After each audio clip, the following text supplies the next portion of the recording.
ಭಾರತೀಯ ಜನತಾ ಪಾರ್ಟಿ ನಾವೆಲ್ಲ ಸೇರಿ ಕಳೆದ ಬಾರಿ ಜಜ್ಮೆಂಟ್ ಬಂದ ನಂತರ ಭಾರತೀಯ ಜನತಾ ಪಾರ್ಟಿ ಎಲ್ಲಾ 2 ಜಿಲ್ಲೆಯ ಸಂಸದರುಗಳು ಎಲ್ಲ 2 ಜಿಲ್ಲೆಯ ಸಂಸದರು 2 ಜಿಲ್ಲೆಯ MLA ಸೇರಿ ನಾವು ಪ್ರತಿಭಟನೆಯನ್ನು ಮಾಡಿದ್ದೇವೆ. ಆಮೇಲೆ 2 ಜಿಲ್ಲೆಯ ಶಾಸಕರು ಎಲ್ಲ ಜನಪ್ರತಿನಿಧಿಗಳು ಸೇರಿಕೊಂಡು ಮುಖ್ಯಮಂತ್ರಿಗಳನ್ನು ಭೇಟಿ ಮಾಡಿದ್ದೇವೆ. ಮುಖ್ಯಮಂತ್ರಿಗಳನ್ನು ಭೇಟಿ ಮಾಡಿ ಮರುತನಿಖೆಗೆ ಆಗ್ರಹವನ್ನು ಮಾಡಿದ್ದೇವೆ.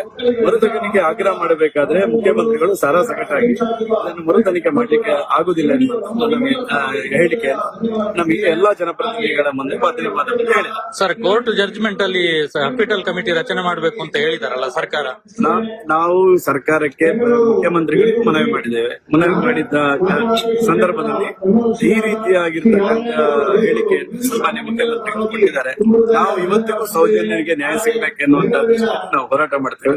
ಅವತ್ತು ಉಜಿರೆಯಲ್ಲಿ ಮನವಿ ತಗೊಂಡಂತ ಸಂದರ್ಭದಲ್ಲಿ ನಾವು ಹೇಳಿದ್ದೇವೆ, ಏನು ಮಂಜುನಾಥ ಸ್ವಾಮಿ ಆಶೀರ್ವಾದದಲ್ಲಿ ಯಾರು ಈ ಹತ್ಯೆಯನ್ನು ಮಾಡಿದ್ದಾರೆ ಅಥವಾ ಯಾರು ಈ ಕೃತ್ಯವನ್ನು ಮಾಡಿದ್ದಾರೆ ಅವರು ಹುಚ್ಚು ಹಿಡಿದಾಗಿ ತಿರುಗಬೇಕು ಅಂತ ಹೇಳುವಂತ ಹೇಳಿದರೆ ಇವತ್ತಿಗೂ ನಾನು ಅದಕ್ಕೆ ಬರ್ತೇನೆ.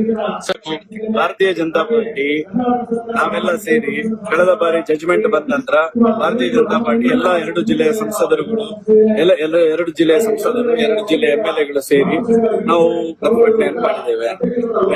ಆಮೇಲೆ 2 ಜಿಲ್ಲೆಯ ಶಾಸಕರು ಎಲ್ಲ ಜನಪ್ರತಿನಿಧಿಗಳು ಸೇರಿಕೊಂಡು ಮುಖ್ಯಮಂತ್ರಿಗಳನ್ನು ಭೇಟಿ ಮಾಡಿದ್ದೇವೆ. ಮುಖ್ಯಮಂತ್ರಿಗಳನ್ನು ಭೇಟಿ ಮಾಡಿ ಮರುತನಿಖೆಗೆ ಆಗ್ರಹವನ್ನು ಮಾಡಿದ್ದೇವೆ.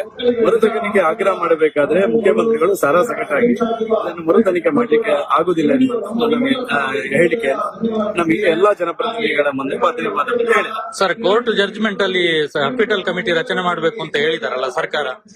ನಾವು ಸರ್ಕಾರಕ್ಕೆ ಮುಖ್ಯಮಂತ್ರಿಗಳಿಗೂ ಮನವಿ ಮಾಡಿದ್ದೇವೆ. ಮನವಿ ಮಾಡಿದ್ದ ಸಂದರ್ಭದಲ್ಲಿ ಈ ರೀತಿಯಾಗಿರ್ತಕ್ಕಂಥ ಹೇಳಿಕೆಯನ್ನು ಸಾಮಾನ್ಯ ಮುಖ್ಯಮಂತ್ರಿಗಳು ಕೊಟ್ಟಿದ್ದಾರೆ. ನಾವು ಇವತ್ತಿಗೂ ಸೌಜನ್ಯರಿಗೆ ನ್ಯಾಯ ಸಿಗಬೇಕೆನ್ನುವಂತ ನಾವು ಹೋರಾಟ ಮಾಡ್ತೇವೆ. ಅವತ್ತು ಉಜಿರೆಯಲ್ಲಿ ಮನವಿ ತಗೊಂಡಂತ ಸಂದರ್ಭದಲ್ಲಿ ನಾವು ಹೇಳಿದ್ದೇವೆ, ಏನು ಮಂಜುನಾಥ ಸ್ವಾಮಿ ಆಶೀರ್ವಾದದಲ್ಲಿ ಯಾರು ಈ ಹತ್ಯೆಯನ್ನು ಮಾಡಿದ್ದಾರೆ ಅಥವಾ ಯಾರು ಈ ಕೃತ್ಯವನ್ನು ಮಾಡಿದ್ದಾರೆ ಅವರು ಹುಚ್ಚು ಹಿಡಿದಾಗಿ ತಿರುಗಬೇಕು ಅಂತ ಹೇಳುವಂತ ಹೇಳಿದರೆ ಇವತ್ತಿಗೂ ನಾನು ಅದಕ್ಕೆ ಬರ್ತೇನೆ.